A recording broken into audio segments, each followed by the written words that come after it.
যাচ্ছি বিয়ে বাড়ি। তো আমরা এখন রেডি হচ্ছি। এই দেখো আমার মা, আমি মেকআপটা করেছি। আমি এখন হাফ রেডি হয়েছি, পুরোটা রেডি হয়নি এখনো। আজকে সন্ধ্যাবেলা থেকে আমি আমার ভিডিওটা শুরু করছি। আর আজকের ভিডিও শুরুতে তোমরা প্রথমেই দেখতে পেলে যে আমার মেয়ে ভিডিওটা স্টার্ট করলো, কারণ ওইদিকে আমি একটু রেডি হতে ব্যস্ত ছিলাম। আর আজকে কোথায় যাচ্ছি সেটা তো আমার মেয়ে তোমাদেরকে বলেই দিয়েছে ভিডিও শুরুতেই। তো আজকে যাচ্ছে একটা বিয়ে বাড়ি, আর সেই জন্য দেখো এখন সন্ধ্যাবেলা রেডি হয়ে নিয়েছি। আর যাবো সবাই মিলেই, বাপি, ভাই, তোমাদের দাদা ভাই, মেয়ে, আমরা সবাই মিলেই যাচ্ছি। আর কার বিয়ে বাড়ি সেটা তোমরা একটু পরেই দেখতে পাবে, জানতে পারবে, তোমাদেরকে বলবো। তো দেখো আমাদের দুর্গাপুরের মধ্যেই বিয়ে বাড়িটা হচ্ছে। আর আমরা এখন রেডি হয়ে সবাই মিলে বেরিয়ে গেছি। একটা টোটো ডেকে নিয়েছি, যেহেতু সামনেই বিয়ে বাড়িটা, দুর্গাপুরের মধ্যে বলতে শ্যামপুরে হচ্ছে বিয়ে বাড়িটা, তো ওই জন্য আর কি টোটো করে সবাই মিলে যাচ্ছি।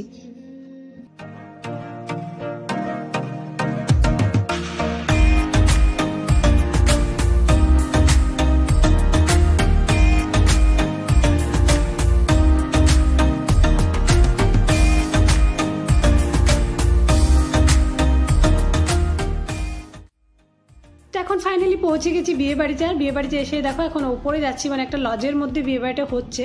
তো লজের ওখানে আর কি লিফটের জন্য আমরা ওয়েট করছিলাম, লিফটে করে ওপরে যাব। ওপরেই সব কিছু অ্যারেঞ্জমেন্ট করা হয়েছে, গেলেই তোমরা বুঝতে পারবে, দেখতে পারবে। আর এবার তোমাদেরকে বলে দিই যে আমরা কার বিয়ে বাড়িতে এসেছি। আমরা আজকে এসেছি আমার মাসির মেয়ে, ননদের মেয়ের বিয়েতে। তো একটু দূর সম্পর্কেই বলতে পারো, তো নেমন্তন্ন করেছিল, তো ওই জন্য এসেছি আর কি। যেহেতু আমি এখন বাপের বাড়িতে আছি, তো সেই জন্য আমাকে আর তোমাদের দাদাভাইকেও নেমন্তন্ন করেছিল, নাহলে হয়তো বাপিকে হয়তো নেমন্তন্ন করতো। তো যাই হোক, আমরা যখন আছি ওই জন্য আমাদেরকেও করেছে। তো বেশ ভালোই হয়েছে। এই বছর একটাও বিয়ে বাড়ি পাইনি, তাই এবছর এই বিয়ে বাড়িটা পেয়ে বেশ ভালোই লাগলো আসতে। মানে এবছর কোথাও বিয়ে বাড়ি ছিল না, একটু মনটা খারাপ খারাপ ছিল। মানে শীতকালে, শীতের সিজনে বিয়ে বাড়ি না থাকলে কি ভালো লাগে। তো এই বিয়ে বাড়িটা একদম শীতের শেষকালে আর কি পেলাম, শেষের দিকে, তো বেশ ভালোই লাগলো। তারপরে দেখো ওখানে তো গিফট দিয়ে দিলাম, তোমরা দেখতেই পেলে। আর কনেকে এত মিষ্টি লাগছে দেখতে, কোনো সম্পর্কে আমার মানে বোনও হয় বলতে পারো, সম্পর্কে না মানে এরকমই একটু দূর সম্পর্কে বলতে পারো, বোন হয়। তো সেটা বললাম না তোমাদেরকে। তো দেখো এখন এদিকে এলাম, এদিকে এসে দেখলাম তোমার বর চলে এসছে। মানে আমরা যখন এসেছিলাম তখন বরমশাই চলে এসছে, কারণ লগ্ন তাড়াতাড়ি ছিল, তো ওই জন্যই আর কি বর চলে এসছে। তারপরে ওখান থেকে আমরা চলে গেলাম আবার ওপরে। আর নিচে বসার জায়গা করেছিল শুধু কনের, আর বিয়ে যেখানে হবে সেটা আর কি জায়গা করেছিল। তারপরে ওখান থেকে আমরা চলে গেলাম ওপরে।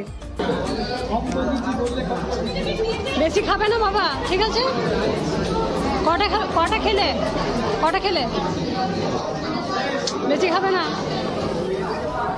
নিচে যেহেতু বিয়ের জায়গা করেছে আর কোণে বসার জায়গা করেছে, তো সেখানে একটা লজের মধ্যে হচ্ছে, তো নিচে আর এর থেকে বেশি জায়গা ছিল না। তারপর ওপরে দেখো খাওয়া দাওয়ার সব কিছু অ্যারেঞ্জমেন্ট করেছে আর কি। তো ওপরে আমরা সোজা চলে এসেছি, প্রথমেই চলে গেলাম ফুচকা কাউন্টারে। ফুচকার ওখানে থেকে একটু মতো ফুচকা খেয়ে নিলাম।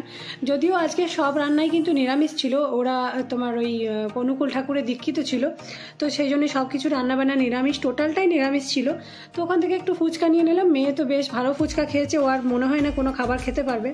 তারপর আমরা দেখো ওখানে দাঁড়িয়ে দাঁড়িয়ে একটু গল্প করছিলাম, একটু কফিও খেয়ে নিলাম। ওই করে একটু সময়টা কাটাচ্ছিলাম বিয়ে বাড়িতে যেয়ে, আর কি করব।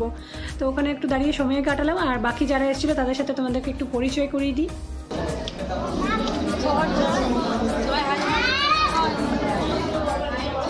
এগুলো হচ্ছে আমার বোন, এটা হচ্ছে কাকিমা। কাকিমা পাশে ছিল, এটা কাকিমা, এগুলো বোন।